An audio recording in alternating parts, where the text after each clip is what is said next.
Nakarating ka na ba sa National Museum of Anthropology? Ano nga ba ang mga makikita natin doon? Tara, samahan ninyo ako, mga kabuha Intermes! Let's go!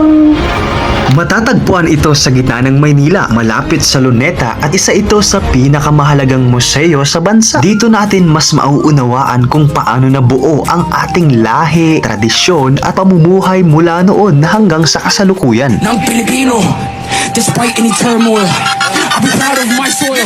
Pagpasok pa lamang, mapapansin natin na ang iba't ibang koleksyon ng mga sinaunang kagamitan, kasuotan, palamuti at mga artifact na ginagamit ng ating mga ninuno. Bawat bagay ay may sariling kwento. Kwento ng pakikipagsapalaran, pananampalataya at pagkakaisa ng mga Pilipino. Kahit anong kulay ng walang isa. Isa sa mga tampok dito ay ang mga koleksyon tungkol sa iba't ibang katutubong grupo sa Pilipinas. Makikita natin ang kanilang sining, tradisyon at paraan ng pamumuhay na patuloy na nagbibigay kulay sa ating pambansang pagkakakilanlan. Tagalog, Bisaya o Ilocano, walang tatalo sa Habang naglalakad tayo sa bawat gallery, pinapaalala sa atin na ang pagiging Pilipino ay hindi lamang tungkol sa kasalukuyan, kundi pati na rin sa mayamang pamana ng ating mga ninuno. Ang bawat exhibit ay nagsisilbing tulay upang mas makilala natin ang ating pinagmulan at mas pahalagahan ang ating kultura.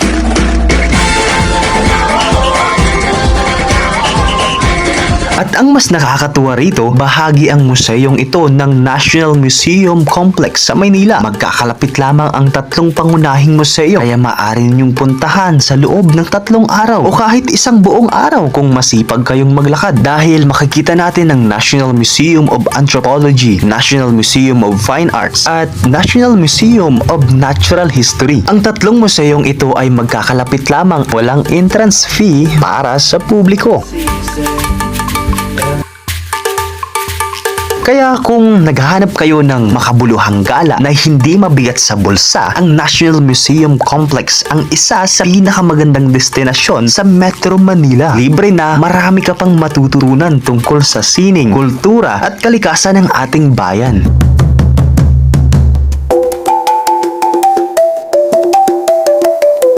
Lagi nating tandaan, mga kabuha Intermes, ang paglalakbay ay hindi lamang tungkol sa mga lugar na napupuntahan, kundi pati na rin sa mga kwento at aral na ating natutuklasan sa bawat hakbang. Maraming salamat sa panonood. Magkita-kita tayo ulit sa susunod nating adventure, mga kabuha Intermes!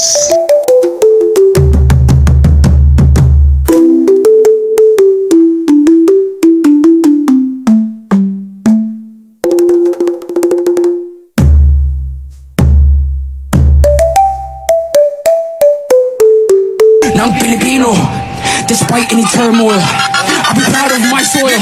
Bakit?